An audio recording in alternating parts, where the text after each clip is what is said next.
आता दिल्लीतून मोठी अपडेट येते। राजधानी दिल्लीच्या दिशेने शेतकऱ्यांची कूच केली आहे। दिल्लीत येण्यापासून रोखण्यासाठी सीमा सील करण्यात आल्या। शंभू सीमेवर शेतकऱ्यांवर अश्रुधुराचा मारा देखील करण्यात आलाय।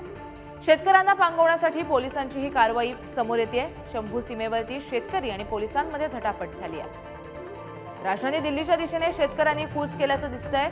दिल्लीत येण्यापासून रोखण्यासाठी सीमा सील करण्यात आल्यात। अश्रुधुराचा मारा देखील शंभू सीमेवरती शेतकऱ्यांवरती पोलिसांनी केलाय।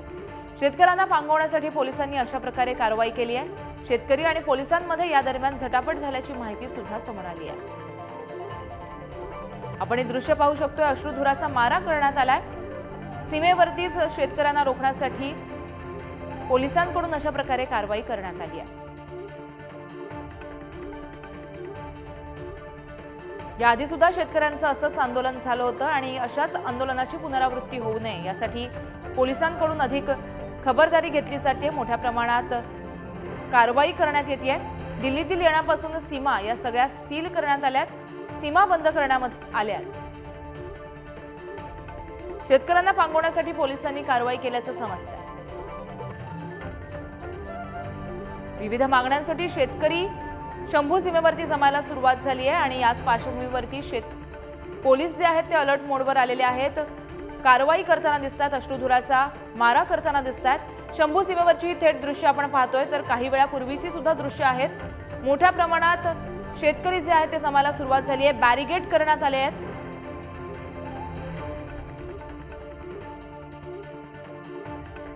तर याबाबत अधिक माहिती जाणून घ्या आमचे प्रतिनिधी शिवाजी काळे यांच्याकडून। शिवाजी, दिल्लीमध्ये शेतकऱ्यांचं आंदोलन सुरू आहे, पोलीस सुद्धा कारवाई करताना दिसतात, सध्याची काय स्थिती आहे? गार्गी, सध्या या ठिकाणी शेतकरी पोहोचत आहेत पंजाबमधून। शंभू बॉर्डरवरती हे शेतकरी पोहोचले। त्या ठिकाणी त्यांचा पोलिसांसोबत सामना झाला आणि ही जी बॉर्डर आहे ही सिंगू बॉर्डर आहे, हरियाणाची बॉर्डर आहे। आणि या हरियाणाच्या बॉर्डरवरती आता अशा पद्धतीने कंटेनरमध्ये जर आपण पाहिलं तर जे कंटेनर आहेत त्यांच्यामध्ये माती भरण्याचं काम केलं जात आहे। रस्त्याच्या दोन्ही बाजूने मोठमोठी कंटेनर जे आहेत ती लावण्यात आलेली आहेत आणि त्यामध्ये माती भरण्याचं काम सध्या सुरू आहे।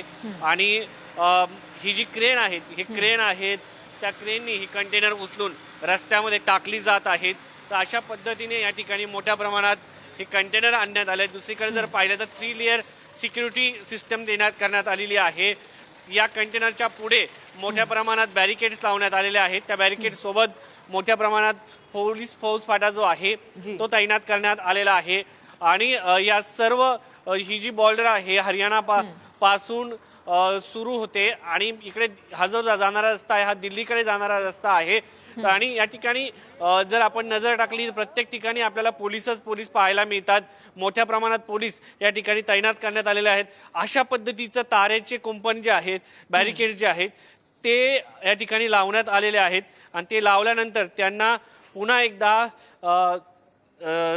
लोखंडाने पॅक केलं जात आहे, साखळी लावली जात आहे आणि या साखळीने करून त्यांना पुन्हा एकदा कुलूप लावलं जात आहे।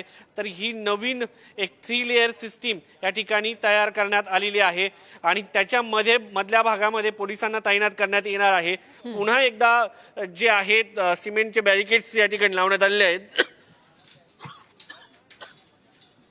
तर आपण पाहू शकतो ही दृश्य या ठिकाणी आहेत। आणि या बाजूला जर पाहिलं तर हा जो रस्ता आहे हा येणारा रस्ता आहे। या ठिकाणी देखील मोठ्या प्रमाणात तारेचे कुंपण लावण्यात आलेले आहेत आणि त्याला साखळीने कुलूप लावून पॅक केलं जात आहे। आणि एवढंच सगळं करून शेतकरी आता याला पार करून कशा पद्धतीने जातील, खरं तर हा प्रश्न आहे। शेतकऱ्यांना अशा पद्धतीने या ठिकाणी अडवण्यात आलेला आहे आणि सगळ्यात फ्रंटला त्याच्यानंतर अश्रुधुराचे गोळे सोडण्यासाठी ही आर्मी या ठिकाणी तैनात करण्यात आलेली आहे।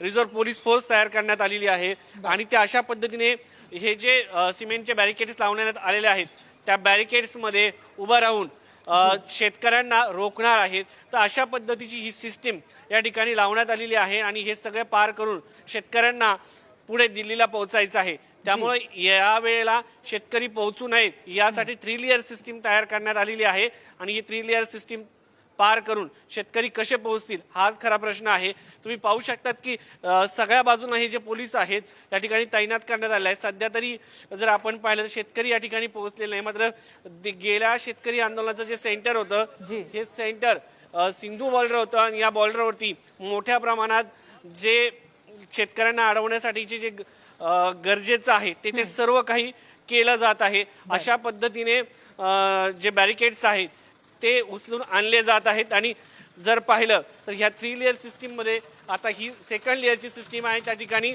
हे बॅरिकेड जे आहे ते लावले जात आहेत। दुसरीकडे जर पाहिलं तर समोरचा हा जो रस्ता आहे या रस्त्यावरून शेतकरी इथपर्यंत पोहोचणार आहेत, याच्या पुढे मात्र शेतकऱ्याला येता येणार नाहीये। त्याच पद्धतीची ही सिस्टीम करण्यात आलेली आहे। या ठिकाणी हरियाणा बॉर्डर आहे आणि हरियाणा बॉर्डर पासून दिल्लीची सीमा सुरू होते। दिल्लीमध्ये शेतकऱ्यांना प्रवेश करण्यामध्ये बंदी घालण्यात आली आहे। कलम 144 लागू करण्यात आलेला आहे। बर शिवाजी, त्याचबरोबर याआधी सुद्धा जसा तुम्ही उल्लेख केलात की अशाच प्रकारे शेतकरी जमले होते आणि आंदोलन झालं होतं। आता शेतकऱ्यांना अडवण्यासाठी मोठ्या प्रमाणात कारवाई होताना दिसतेय, पावलं उचलताना दिसतात। यावेळी शेतकऱ्यांच्या नेमक्या मागण्या काय आहेत आपण पुन्हा एकदा प्रेक्षकांना सांगूयात। यावेळेच्या शेतकऱ्यांच्या ज्या मागण्या आहेत त्यावेळेस शेतकऱ्यांना केंद्र सरकारने जी आश्वासनं दिली होती तीच आश्वासनं आहे। सगळ्यात महत्त्वाचं म्हणजे MSP म्हणजे शेतकऱ्यांच्या हमी भावाला C2+50 अशा पद्धतीने या सूत्राप्रमाणेच हमी भाव देण्यात यावा। स्वामीनाथन आयोगाच्या शिफारसीमध्ये हे सूत्र सांगण्यात आले, त्यामुळे स्वामीनाथन आयोगाच्या शिफारसी लागू करण्यात याव्या। दुसरी महत्त्वाची मागणी आहे की गेल्या आंदोलनाच्या वेळी शेतकऱ्यांच्या वरती जे गुन्हे दाखल झाले होते ते गुन्हे मागे घेण्यात यावे अशी मागणी करण्यात आलेली आहे। तिसरी महत्त्वाची मागणी अशी आहे की लखीमपूर खीरी या ठिकाणी अजय मिश्रा टेनी यांचा मुलगा आशिष मिश्रा टेनी याने शेतकऱ्यांवरती गाडी चालवली, त्याच्यामध्ये शेतकऱ्यांचा मृत्यू झाला। त्या शेतकऱ्यांच्या कुटुंबाला मदत आणि सरकारी नोकरी अशा मागण्या आहेत। त्याचबरोबर मसाल्यासारखे जे पदार्थ आहेत त्यांना हमी भावामध्ये समावेश करण्यात यावा। शेतकऱ्यांच्या ज्या पेन्शनचा प्रश्न आहे, त्याचबरोबर विद्युत विधेयक 2020 याच्यामध्ये बदल करण्यात यावा अशा मागण्या शेतकऱ्यांच्या आहेत। त्या शेतकऱ्यांनी पूर्ण कराव्यात अशी सातत्यानं मागणी सरकारकडे केली जात आहे। या संदर्भात केंद्रीय मंत्री पियुष गोयल यांच्यासोबत काल मीटिंग झाली होती शेतकऱ्यांची, मात्र यामध्ये कुठलाही तोडगा जो होता तो निघाला नाहीये। त्यामुळे शेतकरी जे आहेत ते आता दिल्लीकडे कूच करताना पाहायला मिळत आहेत आणि दिल्लीमध्ये जे बॉर्डर आहे प्रत्येक ठिकाणची जी सिंघू बॉर्डर असो, गाझीपूर बॉर्डर असो, टिकरी बॉर्डर असो, या सगळ्या बॉर्डरवरती शेतकऱ्यांना रोखण्यासाठी पोलिसांनी मोठमोठे बॅरिकेड्स लावण्यात आलेले आहेत, जाळ्या लावण्यात आलेल्या आहेत, त्याचबरोबर काटेरी कुंपणं घालण्यात आलेली आहेत। एक प्रकारे शत्रू राष्ट्राचं आपल्या देशावरती आक्रमण होईल त्या दृष्टिकोनातून काय काय करता येईल अशा पद्धतीची तजवीज या ठिकाणी करण्यात आलेली आहे। शेतकरी येत आहेत, शेतकऱ्यांना रोखण्यासाठी आता दिल्ली पोलीस असो, त्याचबरोबर CRPFचे पोलीस असो, त्याचबरोबर ज्या राखीव दलाच्या तुकड्या आहेत त्या देखील या ठिकाणी तैनात करण्यात आलेल्या आहेत। दिल्लीमध्ये कलम 144 लागू करण्यात आले आहे। दिल्लीमध्ये ट्रॅक्टरला बंदी घालण्यात आलेली आहे।